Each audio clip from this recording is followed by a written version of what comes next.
Hello, students. Welcome to another discussion on the Introduction to Industrial Security Concepts.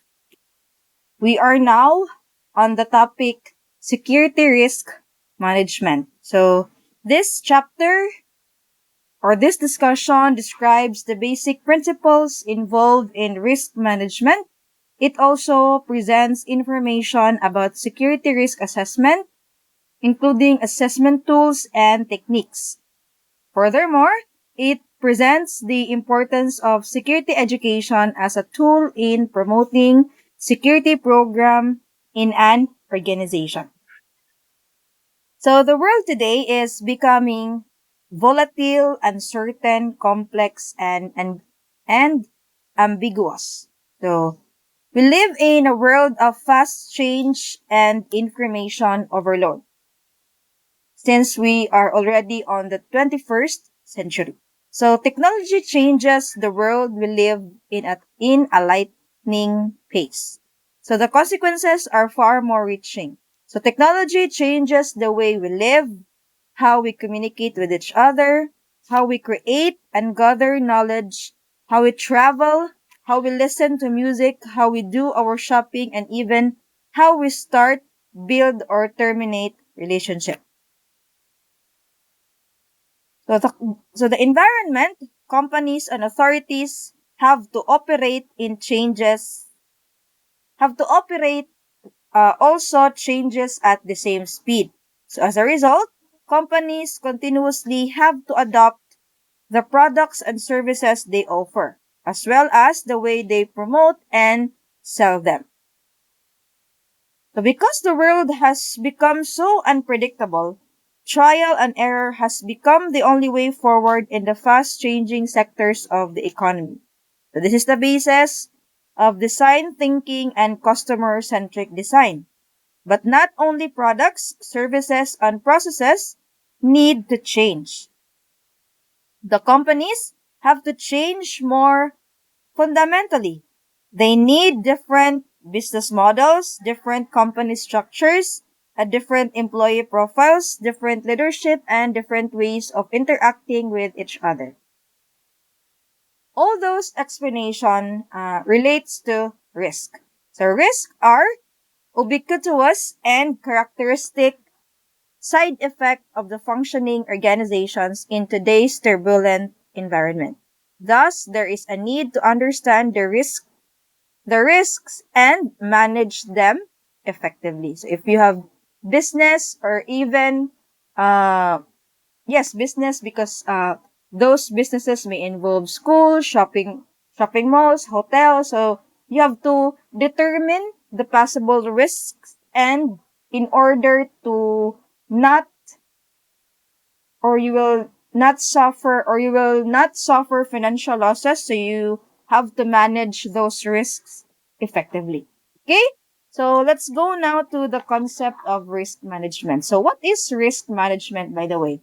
So it is a field of management focusing on risk reduction and analysis, using different methods and techniques of risk prevention that eliminate existing or future factors which may increase risk. So, in our previous discussion, we define what is risk, what are hazards, how to control hazards. Now let's go with managing risk. So it is a systematic, repetitive set of interconnected activities aimed at managing potential risks. That includes reduce the likelihood of their occurrence or reduce their impact. So the purpose of risk management is to avoid problems and negative phenomena, avoid the need for crisis management, and to avoid problems. So what are the basic principles of risk management? Number one, every human activity brings some risk. Thus, there is no such thing as zero risk. So that is true. Every human activity brings some risk, even though that is called accident. It was an accident due to his carelessness. So, diba? That accident already is a risk. So, how will you manage that risk? So you have to go back. Why is there such an accident? Was it human error? Was it a malfunctioning machine? The carelessness? Nga na. So you have to uh, look into possible risk because, again, every human activity brings some risk, especially what we call as carelessness. Okay? Next, the responsibility for risk management in organization is distributed throughout the management. So the highest responsibility is naturally with owner, the executives and top management. So of course, risk management lies on the management, the top management, because they are uh, like for example na madisgrasya kinsa may mubayad ana sa iyahang medical fees or to give him medical insurance, 'di ba? It's the company. So, in order to reduce risk or in order to manage possible accidents or incidents, so the top management should manage risk effectively. Because it may affect the operation of the business or again, worst, a financial loss to the management. So the top management has the more responsibility compared to the personnel or compared to the rank and file. Number 3, in small organizations, the responsibility for risk management is concentrated at the level of the executives because it is inefficient to employ a dedicated full-time risk manager. So, kana si risk manager, mahal na siya bayad. Nga naman, the more your job is complicated or lisod, the more ka nga in demand or the more ang imuhang pangayoon nga professional fee. So, maunang sa number 3, ang giingon ani, naamantay, like, for example, a supervisor. Diba? That supervisor is already given responsibility for risk management. Okay? So, muna yung naigingon nga, concentrated at the level of the executives. Fourth, in medium and large organizations, the responsibility is spread among individual managers. So large organizations and organizations operating in high-risk environment such as banks, insurance, energy industries, aerospace industry, or transportation have a designated specialist or risk manager. So like for example, we have energy industries, or even bank. So, na sa specific nga risk manager nga mo'y trabaho niya to determine potential risk, how to reduce risk, how to manage risk. So, maura yun ang iyahang trabaho. Other than that, nga pag manage sa risk, so dili na iyahang trabaho. So, large organizations or corporations, they should have a designated specialist or kanang risk manager. So the last, almost always risk management is associated with the role of chief financial officer, as the impact of risk or damage as well as countermeasures can be financially expressed and have an impact on financial planning. So, crucial kayo ang trabaho ni risk manager or kanang gitawag na tuog, yes, the security manager, the risk manager, because he will determine and forward that to the financial officer. So, nga niya kung nakita nga mga risk, how to manage that risk effectively. So, you have to buy this one. Nga na. So, diba? It can be financially expressed and have an impact on financial planning. So, you have to foresee possible risks and maybe buy machines or hire effective people to reduce the risk. So, nga na. So, mao na ang basic principles of risk management. So, what are the phases of risk management? So, it is divided into 4 categories or 4 phases. So, number 1, so risk management consists of 4 interrelated phases. So, interrelated meaning they are connected, they are somehow connected. So, they are divided into 4 interrelated phases. Namely, we have risk identification, risk assessment, risk reduction and mitigation, and risk monitoring and control. So, risk identification, unsa man na siya? Risk identification is the process of listing potential risks and their characteristic, whether it can be deadly or whether minor injuries lang ang ma-characterize if kana nga risk mahitabo, tingnan na.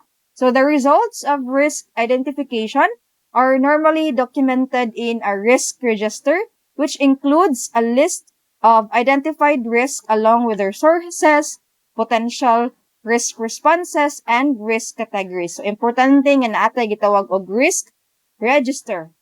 Dito nakasulat ang mga na-identified nga risk sa imong establishment, sa imong kumpanya, sa imong establishment, installation, or office.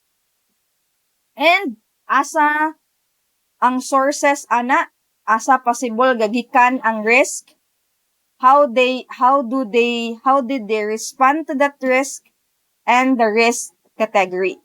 Okay?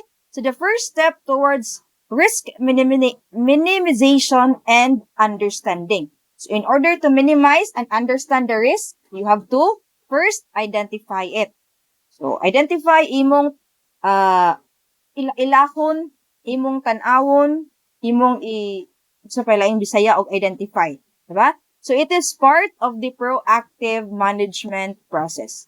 Proactive meaning nanagang nakadaan usa ang risk mahitabo. Sa akong giingon before, it is better to prevent than to cure it nga naa na. So, di ba? When you say proactive, ang gitawag na to is mangandam kadaan. Okay? So, it provides opportunity to raise risk concerns before they occur, keeping them from damaging the business operations or goals. So, it is an opportunity. By identifying risk, it provides opportunity to raise risk concerns before they occur. So if you are the risk manager, you have to raise that concern to your top management. Mao ni akong nakita nga possible risk. How to manage it? So muna gi-appeal sa na nimo. Imo siyang i-endorse, nga na. So those are risk identification. So what are the types of security risk? So security risk is a term that indicates the risks associated with the security of people, assets, and information. So when you say security risk, it does not only refers to the people.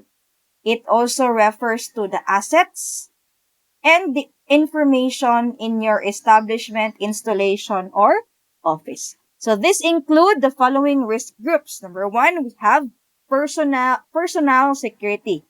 It refers to property damage, health and life, protection of personal data. Next, we have physical security, the equipment damage, disruption of objects and systems. And last is the information security risk, the breach of data security, network or information system, data abuse, or corruption. Especially that we are already living in a fast-paced technology where one click away to damage or to hack information, diba? So, maunang, one of the advanced feature of security is to kanang sa ato ang how to manage cyber hackers or cyber attackers.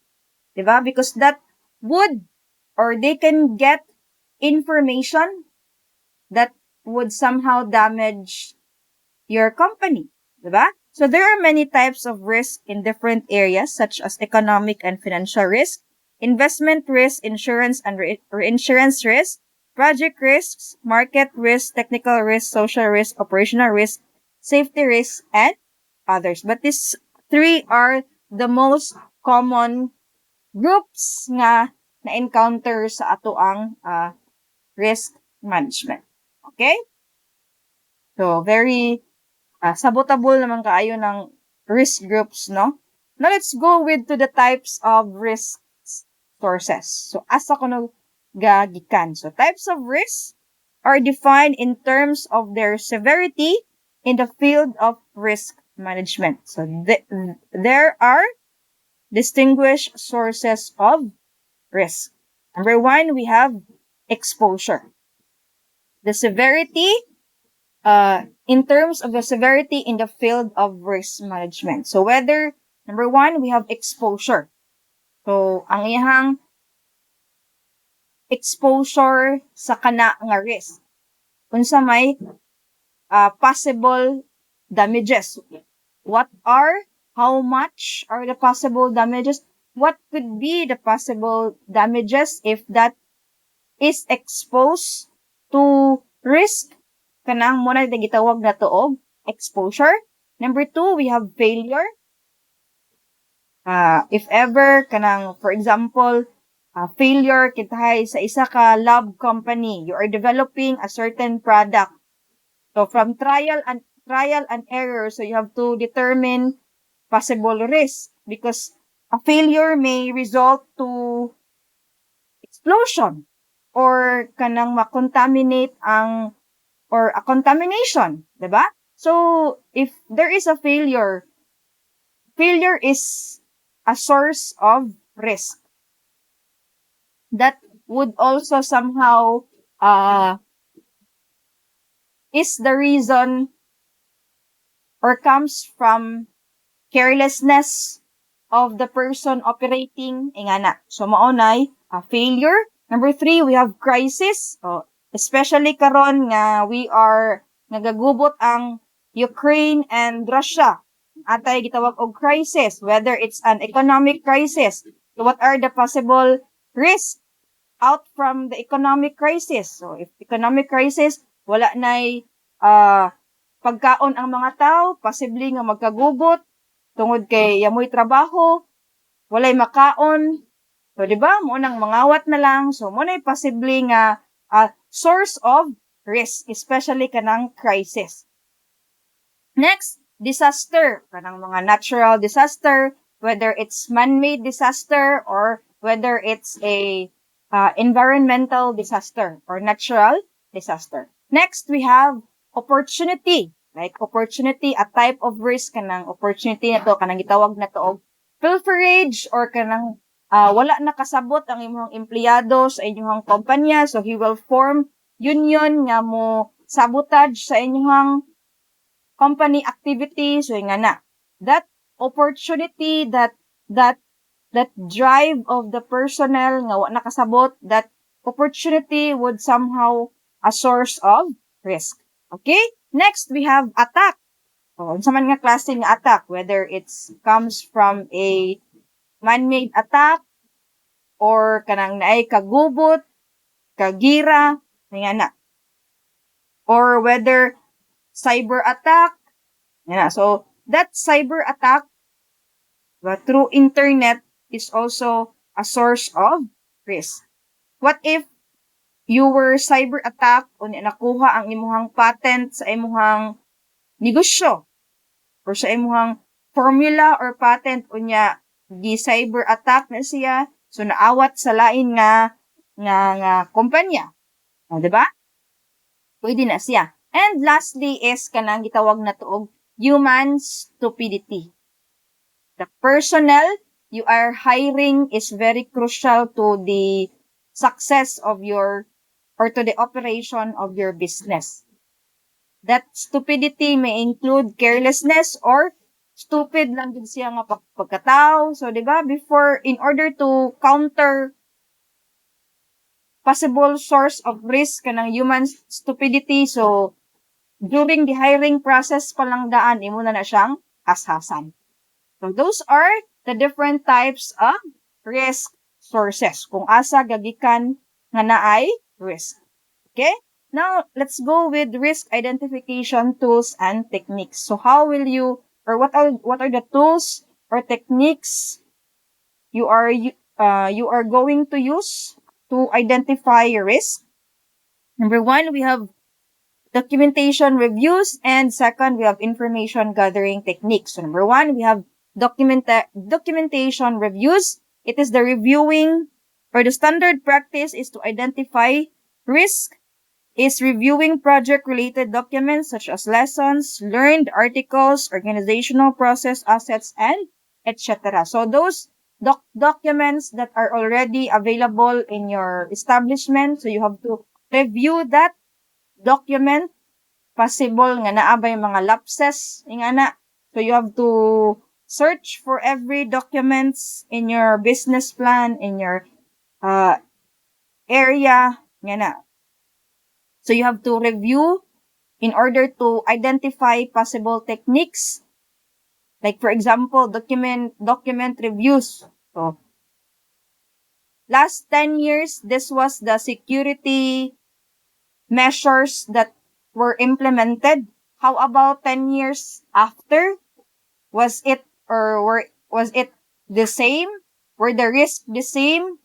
O, diba? So you have to review past documents to identify what are the new risks that we have, or what are the possible risks nga naa na nato karon apart from the risk nga na-identify before.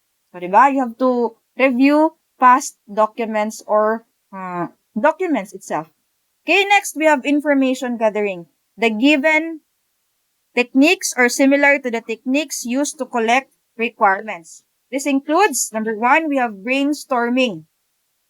It is done with a group of people who focus on identification of risk for the project. So, possibly ani ang mga security top personnel nga mga security manager, mga assistant security and safety officer. So those are the people in charge for brainstorming. So they are going to collectively brainstorm, imagine or not imagine, like to compare security measures from establishment to one another. Ingana. So they are going to brainstorm on identifying what are the risks in your company, establishment, or installation. Okay? Next, we have the Delphi technique. That's kuangan og I. So that's technical error. That's Delphi technique. A team of experts is consulted anonymously. A list of required information is sent to experts.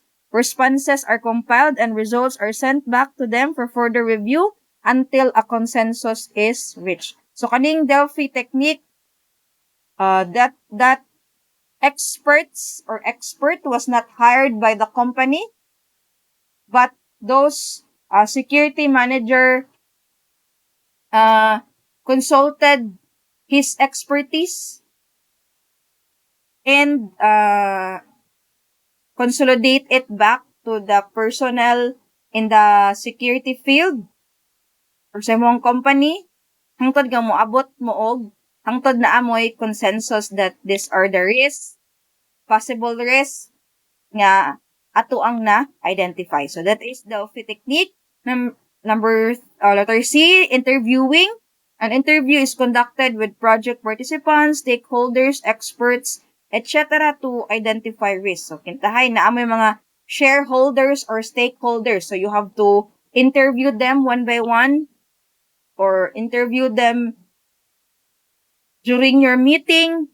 Ingana, what are what are the risks that they think possibly nga mahitabo sa inyong company. So ingana.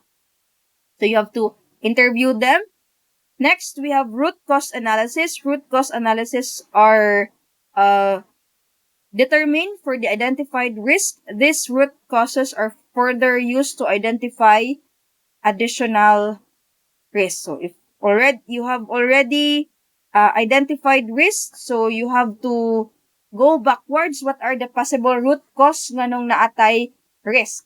Nga na ang root cause analysis. So you have to, the root causes are further used to identify additional risk. So pag backward din nyo, pag tanaw nyo sa root cause analysis, this would somehow lead to another risk. Diba? So that is root cause analysis. Next, we have SWOT analysis. SWOT analysis, understanding and analysis of the internal strength, weaknesses, opportunity, and threat. Muna siya SWOT. So, understanding and analysis of the internal and the external factors. So, the strength and the weaknesses of your, like for example, personnel, nga na. So, opportunities and threats, so munang naakay gitawag og SWOT analysis. Especially kanang sa ato ang mga personnel hired, nga na. So you have to determine their strength, weaknesses, opportunity, and possible threat, nga na. So you have to conduct SWOT analysis. Next, we have checklist analysis. A checklist of risk categories used to come up with additional risks for the project. So if you have identified the risk, so you have to write it down.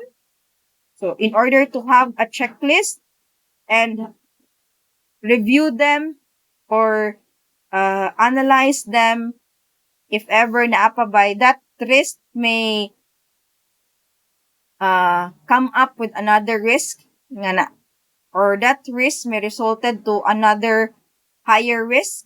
Nga na. So, munang dapat na akay checklist, analysis, and next we have assumption analysis, identification of different assumptions of the project and determining their validity further helps in identifying risk for the project. So, you have to determine if that is valid for determining their validity of the project.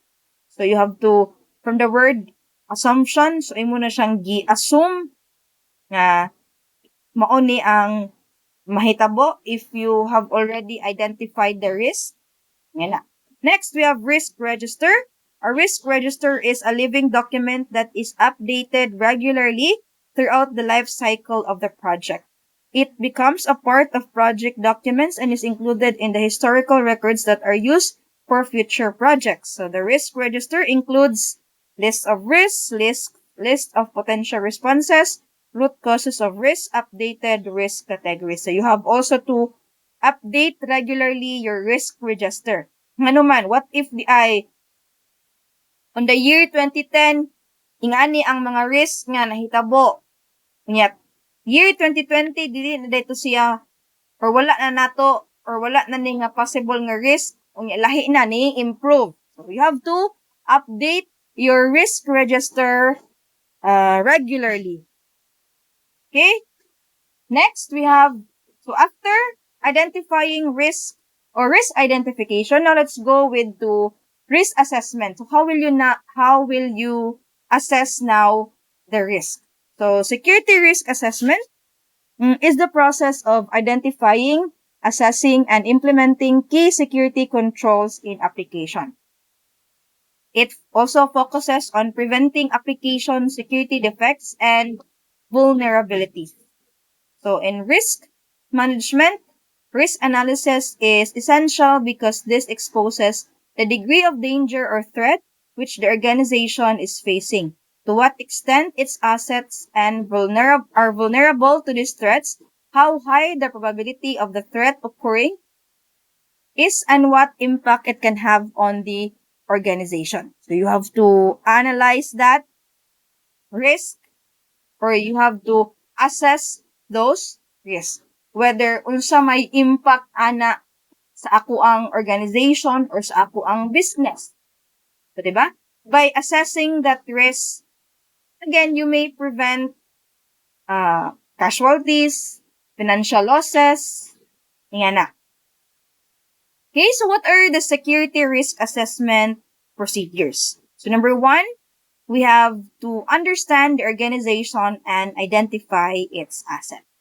So develop an understanding of the organization to be assessed, which includes the consideration of various factors such as hours of operation, types of clients served, nature of business activity, and etc. So then identify the assets of the organization that are at risk to a variety of hazards such as people and properties. So of course, when you say people, those customers, visitors, patients, for example, and the property includes like real estate, land and buildings, facilities, tangible property such as cash. So you have to understand the organization and you have to identify the asset. Kung sa'y ang ilahang mga product, kung sa'y ang ilahang giprotektahan. Okay? Next, we have to specify loss events or vulnerabilities, identify the types of events or incidents which could occur at a site based on the history of previous events or incidents at that site, natural disasters peculiar to a certain geographical location. So loss risk events falls into three distinct categories, whether there was or there were previous crimes committed inside the company. Okay, so apil na siya sa tan-awon. Letter B, we have non-criminal events like human-made or natural disasters, or was the establishment a flood-prone zone? Yan na.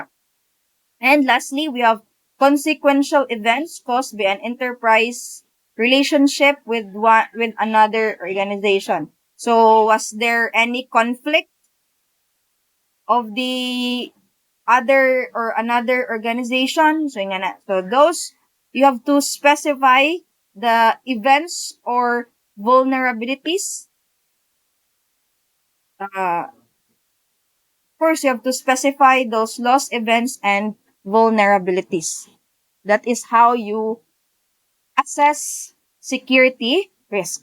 Next, the third, we have to establish probability of loss risk and frequency of events. So the degree of probability will affect the decision-making process in determining the appropriate solution to be applied to the potential exposure. For example, an enterprise located in a flood zone or coastal area may have a higher probability for flooding and hurricanes than an enterprise located inland and away from water. So even if a flood or hurricane has not occurred previously, the risks are higher when the location lends itself to the potential for this type of a loss risk event. So bisan pa og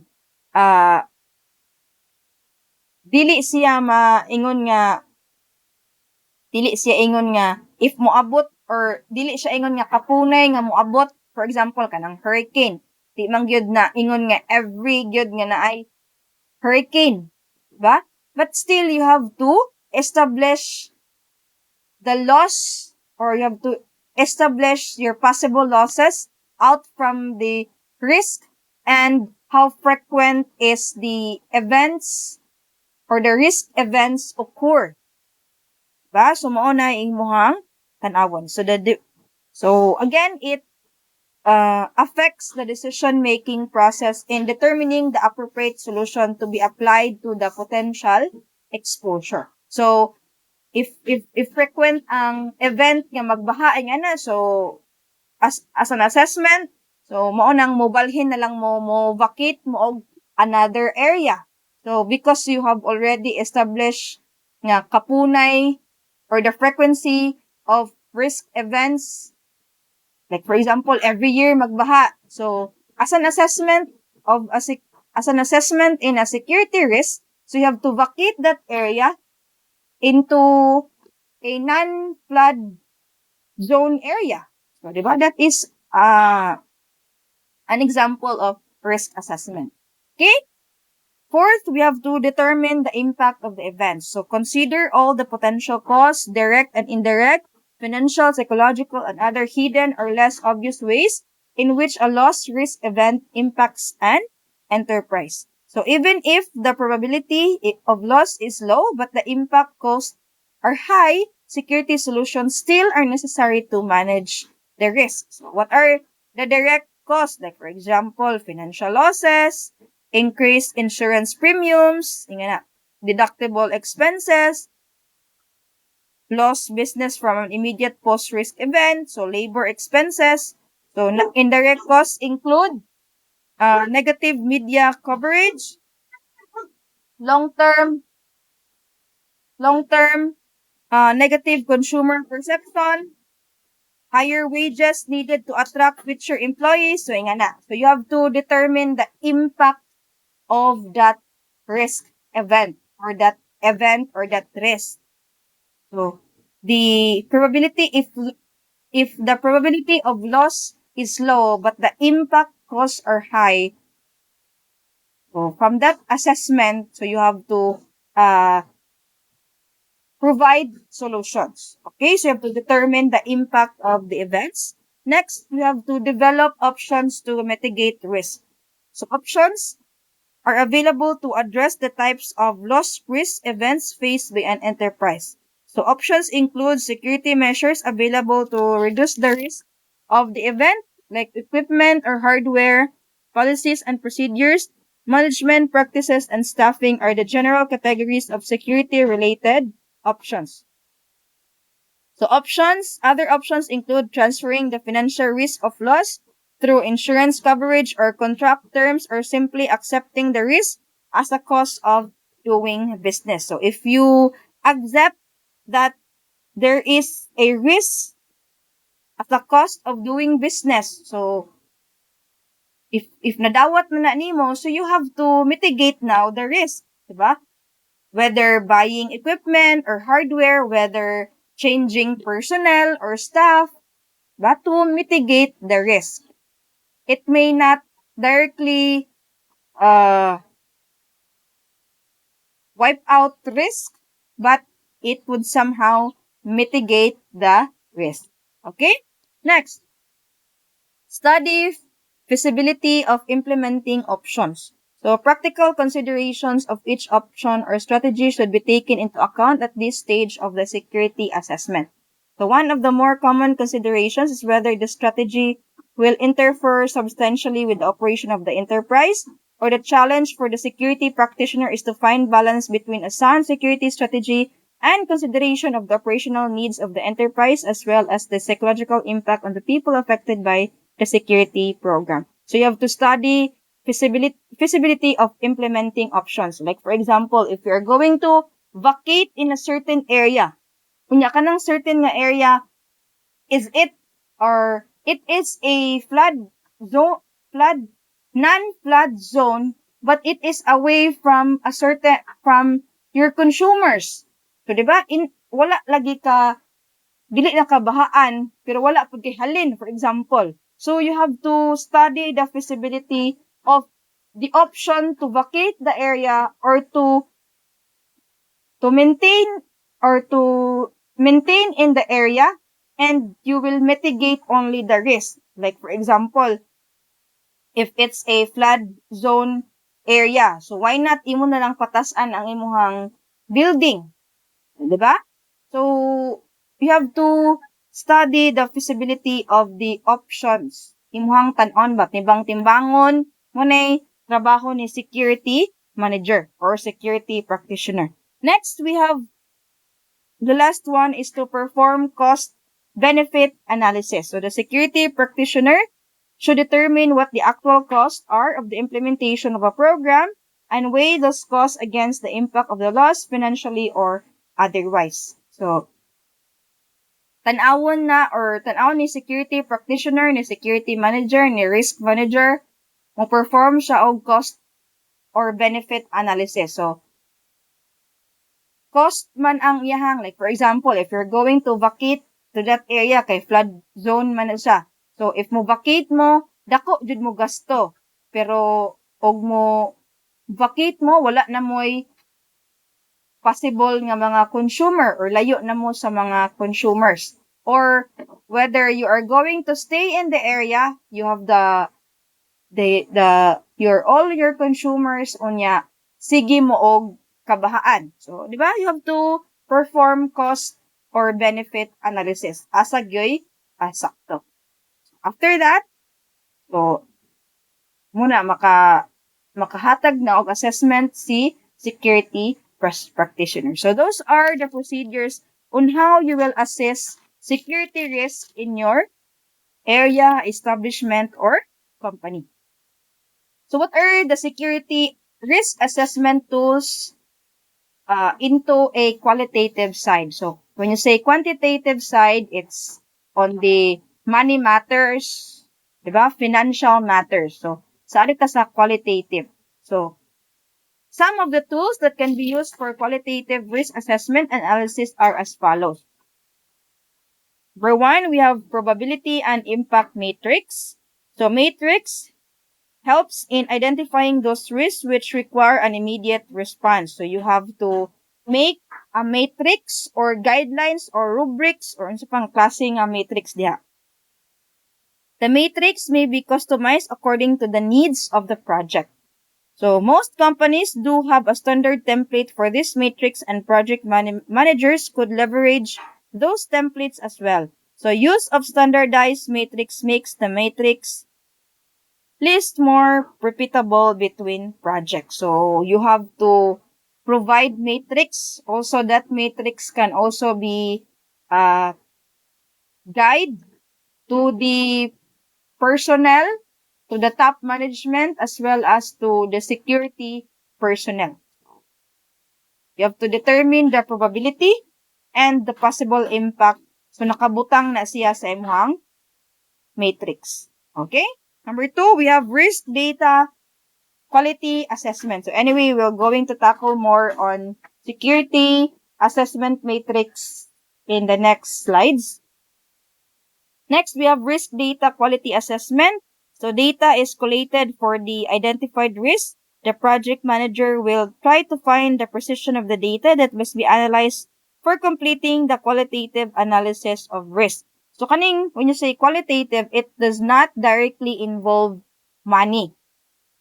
Unlike sa katong quantitative nga kwintahon gyud dito ang kwarta nga pilay malos, pilay atong magasto, o if kana nga risk magpadayon pila ang ato ang gansi, pilay atong profit ning ana. So mo na quantitative side. When you say qualitative, it's like analysis. The expertise of the security manager is needed ning ana. So for each risk in risk data quality assessment, the project manager needs to determine the extent of the understanding of the risk data available, quality and reliability of the data, and the integrity of the data. So he will going to use the data gathered, collated, and he will assess those data as a form of qualitative risk assessment. Okay, next we have the probability and impact analysis. So some of the techniques of quantitatively determining probability and impact includes like interviewing, cost and time estimating, so Monte Carlo analysis and decision tree, and anisang probability, the more the ways a particular event can occur in given circumstances, the greater the probability that it will occur again. So for effective assessment of probability, as many as possible of those circumstances that could produce the loss must be known and recognized. So, diba, the more the ways a particular event can occur in given circumstances, the greater the probability that it will occur. Muna siya ay probability and impact analysis.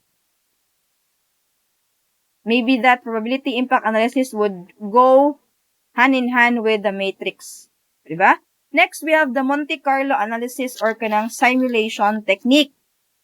So, the Monte Carlo analysis simulates the cost or schedule results of the project. So, this Monte Carlo analysis can also be used in looking into assessing using quantitative tool.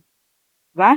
So, the primary inputs for this analysis are the network diagram and estimates to perform the project.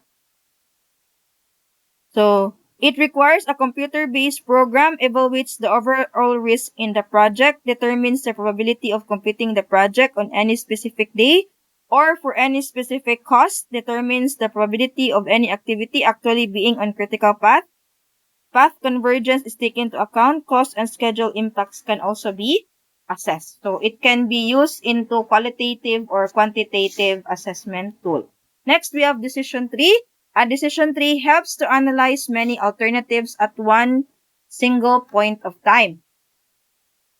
Diba? They are models of real situation. A decision tree takes into account future events in making the decision today. So it helps calculate expected monetary value in more complex situations. It also involves mutual exclusivity.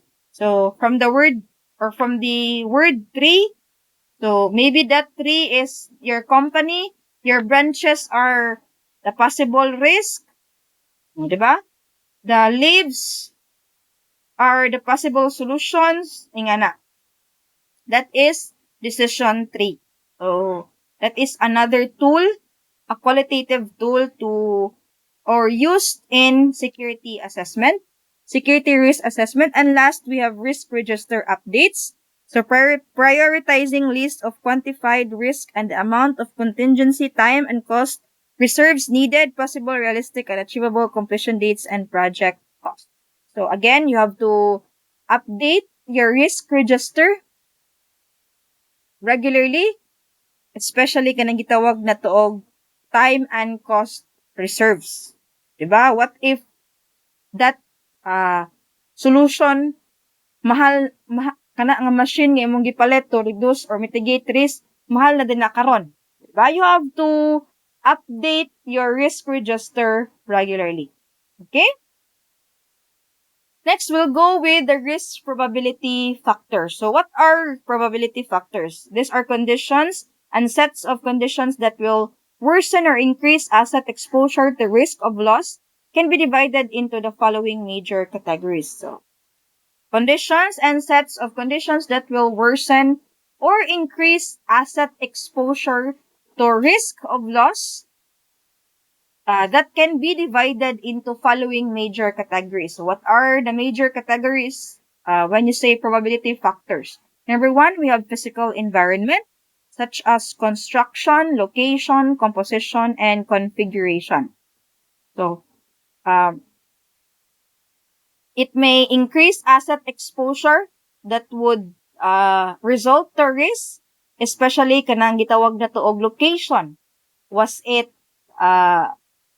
sa man kanang landslide prone area. So, di ba?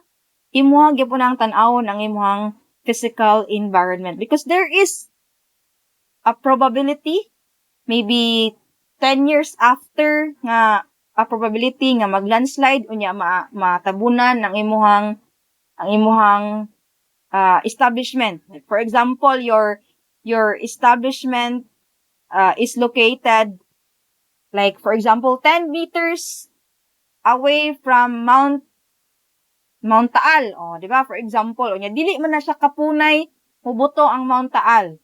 But then again, there is a probability that Mount Taal will explode and will kanang naay lava flow. So 10 meters man kintahay. So doo ra ang imong establishment. So that is a probability factor. Ang location sa imong establishment. So basig matabunan tanan, so as an assessment, so you have to again vacate your area. Mo na siya physical environment.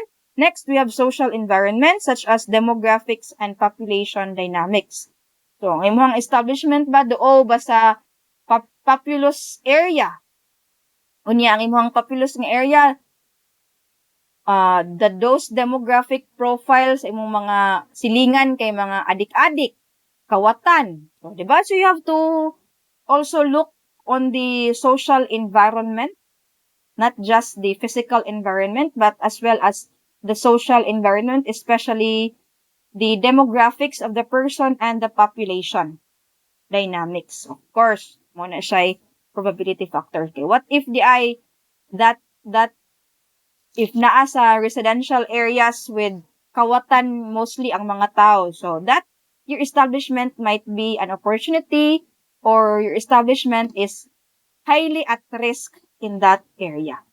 Okay, so those are the risk probability factors. Number 3, we have political environment such as the type and stability of government and local law enforcement resources. So whether ang imuhang establishment is an hour ride from the local law enforcement o nya ugnay mga kawat-kawat, sunog, unsa pay uban diha, layo ra ang responde. You have to also tan-aon that. Those are the risk probability factor. Ang kalayon sa mga local law enforcement if ever na ay looting, kawat, unsa pay uban diha. If mo rescue ang local law enforcement, it takes time. Diba? You have to also look into probability factors of risk in that situation. Next, we have historical experience such as the type and frequency of prior lost events. So kanang imuhang establishment ba is na history nga gi shoplift or daghan ang shoplifting or kanang gi ransack. Oh, diba? If na historical experience nga giransak ang imuhang establishment, so as a countermeasure, imong dugangan og security, imong dugangan og alarm system, CCTV alarm, CCTV cameras, protective alarms, so, diba? If na historical experience, there is a probability nga mabalik na siya, diba? Next, we have procedures and processes, such as how the asset be used, stored, and secured. So, imong procedures and processes, your asset might be gold plates or sa mga gold nga diha nya. Daghan kayong cash. So, nagamit ba ka og vault? Oh, diba? How you stored your valuables or your asset appealed sad na sa risk probability factor. Ano man, what if di ay na ay burglary? Unya, dali ra makuha ang imong asset kay wala man ka gamit og vault. Diba? So, that procedure and processes how you stored your asset is also a probability factor into risk.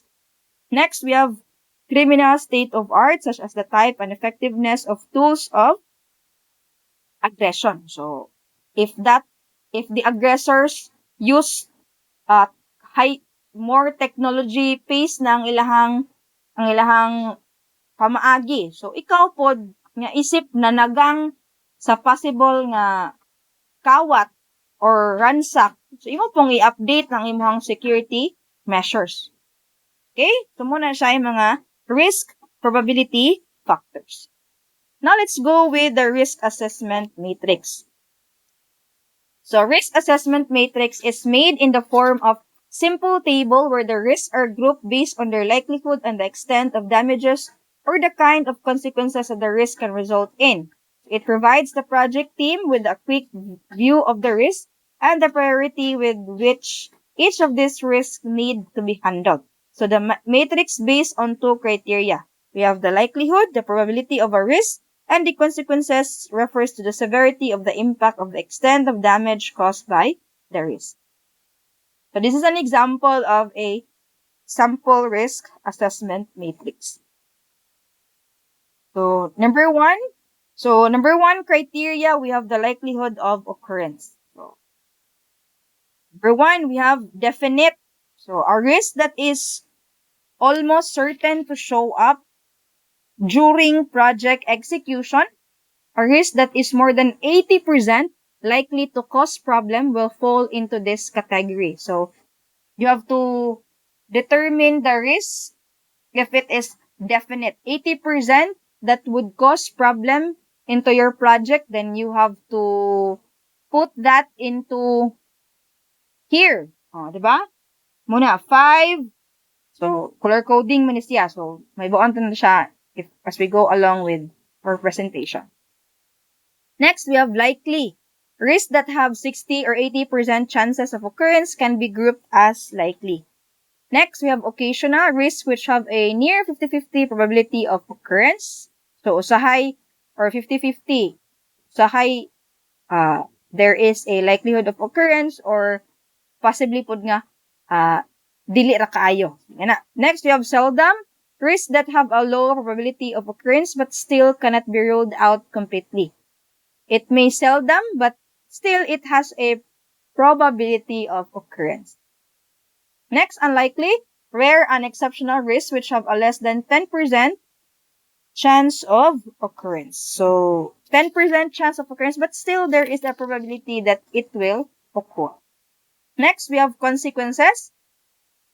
So, consequences refers to the severity of the impact of the extent of damage caused by the risk. So, is it insignificant or a risk that will cause?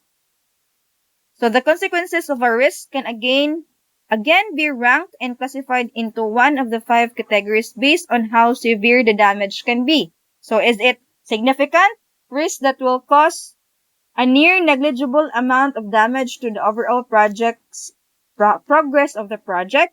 Or is it marginal? If a risk will result in some damage but the extent of damage is not too significant and is not likely to make much of a difference to the overall progress of the project. Or is it moderate? Risk which do not impose a great threat but yet a sizable damage can be classified as moderate. And critical risk with significantly large consequences, which can lead to a great amount of loss, are classified as critical. And last, we have catastrophic, are risks which can make the project completely unproductive and unfruitful and must be a top priority during risk management. So this consequences is ascending. So gikan sa pinaka insignificant, pasaka siya to catastrophic or the top priority during risk management.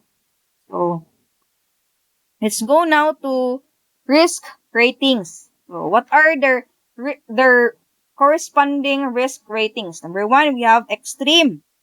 So, the risks that fall in the cells marked with E or red color are the risks that are the most critical and that must be addressed on a high priority basis. So, these are E, mao ni ang extreme, for example. So, diba? If that falls on red color, are the risks that are most critical and must be addressed on a high priority. Muna siya ang extreme. So, if that falls on the red color, so muna na siya.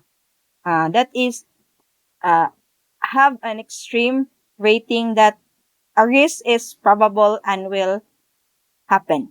Next, we have high risk, denoted with H with a pink background in the risk assessment template, also calls for immediate action or risk management strategy. So, this pink one, kani. Oh, so, diba? The red one are the extreme, kani kay high risk. Next, we have medium. If a risk falls in one of the orange cells marked as M, such risks do not require extensive resources.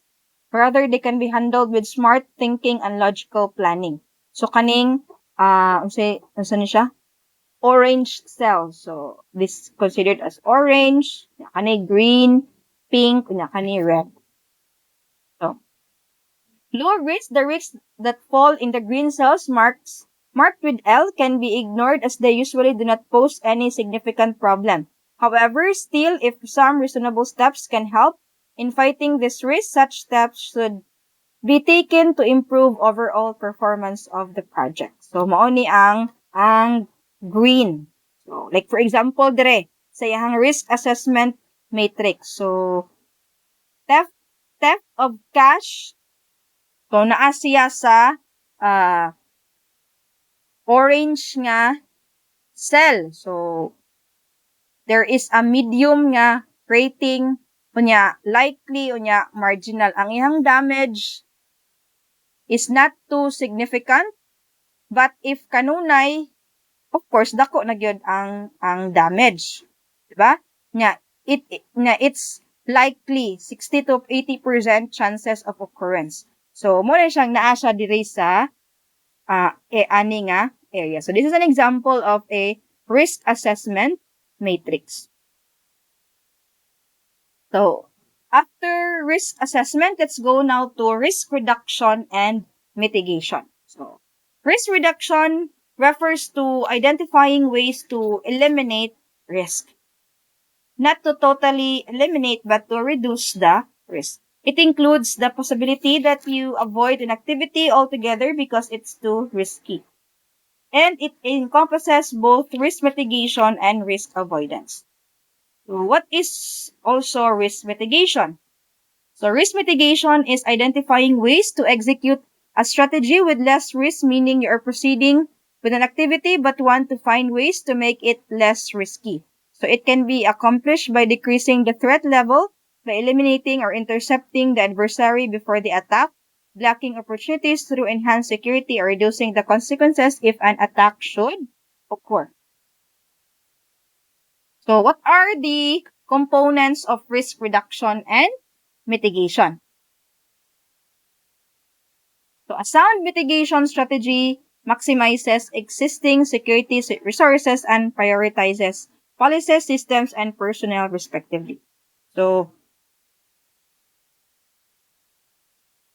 risk, those, we have three mitigation strategy that if maximizes would, uh, saman, would mitigate or reduce the risk. So we have number one, we have threat assessments. So it is a logical process used to determine likelihood of adverse effects impacting your assets and to validate security levels. So it utilizes a number of different data sources to assess real, perceived, and conceptual threats. So you have to assess threats in order to validate the security level on how you protect your assets. Number two, we have vulnerability assets assessments, sometimes referred to as security vulnerability assessment. It is the analysis of security weaknesses and opportunities. Its goal is to identify and block opportunities for attacks against assets. So, are your assets vulnerable to attack? So this vulnerability assessment sometimes referred to as security vulnerability assessment. So as akong giingon ganha, its goal is to identify and block opportunities for attacks against assets. So if your asset is vulnerable for any attack, so you have to block you have to block the possible attack by utilizing uh, physical security measures or physical measures like uh, placing it in the vault, using alarm systems, CCTV cameras that have audio, yan na. Clear CCTV HD, CCTV cameras, yan na. So, and your alarm system uh, would go directly to local law enforcement agencies, so yan na. So, you have to assess the vulnerability of your assets as a form of risk reduction and mitigation. The last one, we have crime prevention through environmental design or kanang CPTED or CEPTED. Is a security concept that attempts to influence offender decisions that precede criminal acts through elements of the built environment. So it is based upon the theory that the proper design and effective use of the built environment can reduce crime, reduce the fear of crime, and improve the quality of life. So, ato ang discussion before that on the building structure pa lang sa imuhang establishment, you already incorporated security in the architectural design. So, psychologically, it would deter the criminal, the offender, to nga musud sa imong establishment, musuway og kawat or ransack, for example. So, in that way, you have already mitigate or reduced the possible risk in your company, establishment, or office. So, after risk mitigation and reduction mitigation, let's go to risk monitoring and control. So, this is the last phase of the security management. So, risk monitoring and control is required in order to ensure the execution of the risk plans and evaluate their effectiveness in reducing risk. So it keeps track of the identified risk, including the watch list. It monitors trigger conditions for contingencies and monitor residual risk and identify new risks arising during project execution. And lastly, it uh, also updates the organizational process assets. So of course, you already identify risk, you assess the risk, you you build or you buy equipments that would reduce and mitigate the risk. But if ana rakataman wala kay monitoring sa imuhang security management. So wala ra gyapon ang imuhang uh, gibuhat. So this is the last step because this would monitors your security management plan. Is it still applicable? Is it still or is there a new risk nga wala nato nabantayan? So munang naatay risk monitoring and control, especially looking into the effectiveness of the equipments that we use or we bought or we build to mitigate and reduce the risk. Nga na, muna trabaho ni risk monitoring and control. So what are the purposes of risk monitoring? So number 1, or letter A, risk responses have been implemented as planned. Risk response actions are as effective as expected. Of if new responses should be developed. So it is already effective, but if there is another response, so high effectiveness will be developed. So nga na, ang risk monitoring.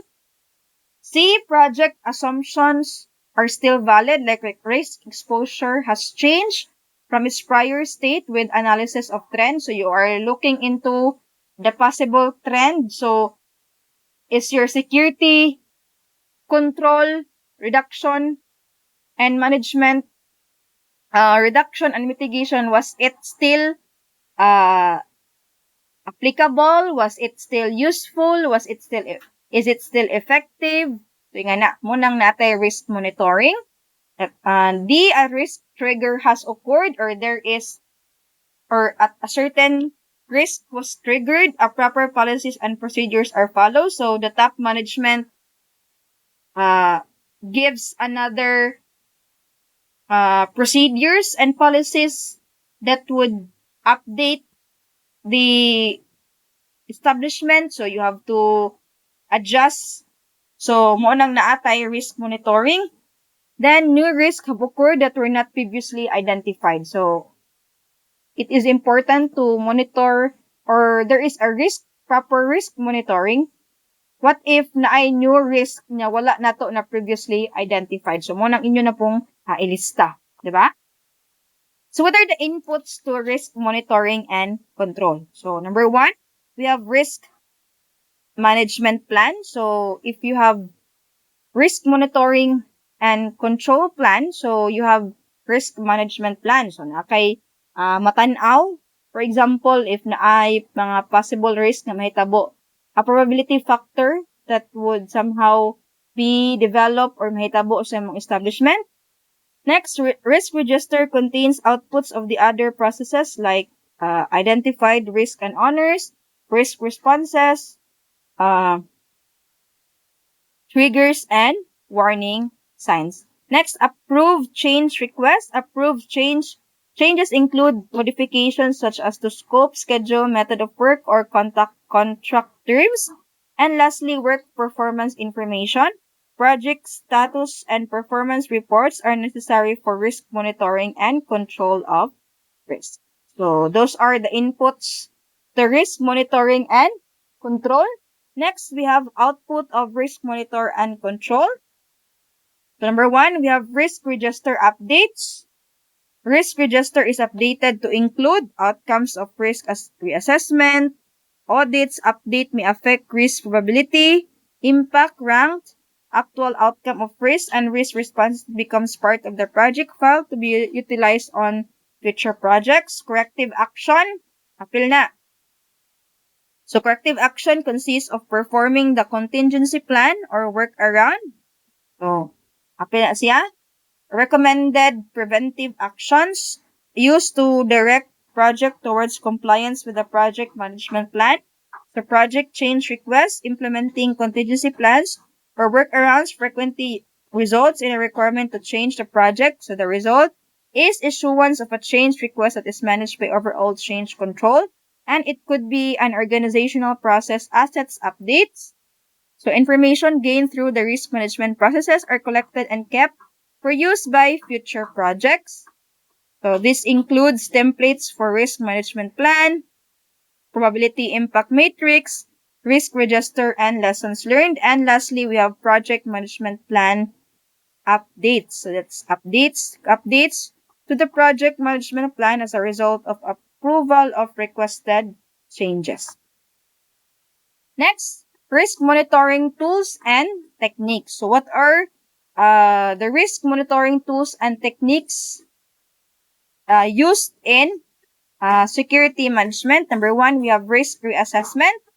So project risk reviews at all team meetings and major reviews at major milestones. So risk ratings and prioritization may change during the life of the project. So changes may require additional qualitative or quantitative risk analysis. So you have to reassess your risk in the duration of your project. For example, next we have risk audits. Examine and document the effectiveness of the risk response planning in controlling risk and the effectiveness of the risk owner. Next, we have variance and trend analysis. So used for monitoring overall project cost and schedule performance against a baseline plan. So significant deviations indicate that updated risk identification and analysis should be performed. Next, we have reserve analysis. So as execution progresses, some risk or events may happen with positive or negative impact on cost or schedule contingency services. So reserve analysis compares available reserves with amount of risk remaining at the time and determines whether whether reserves are sufficient. And lastly, we have status meetings. Risk management can be addressed regularly by including the subject in project meetings. So, as part of risk monitoring, tools and techniques used are these 5. So, remember if you are hired as a security manager, so as a face in security management under risk monitoring and control, so you have to remember these tools and techniques that is useful in the phase of monitoring and control of possible risk. So after learning the phases of security management, now let's go with security risk education. So you have to educate the security risk in your establishment or area or office or installation. So security risk education is conducted to develop security awareness among employees of the company. So it should cover all employees regardless of rank or position. So what are the objectives of security risk education? Or why is it needed that there should be a security risk education? So number one, it guides all supervisory and executive levels of organization. 2, a mandatory indoctrination on security for all new personnel before their assignment to their respective jobs. So they already have prior knowledge unsay mga do's and don'ts sa imong company prior to starting their new job. Nga na.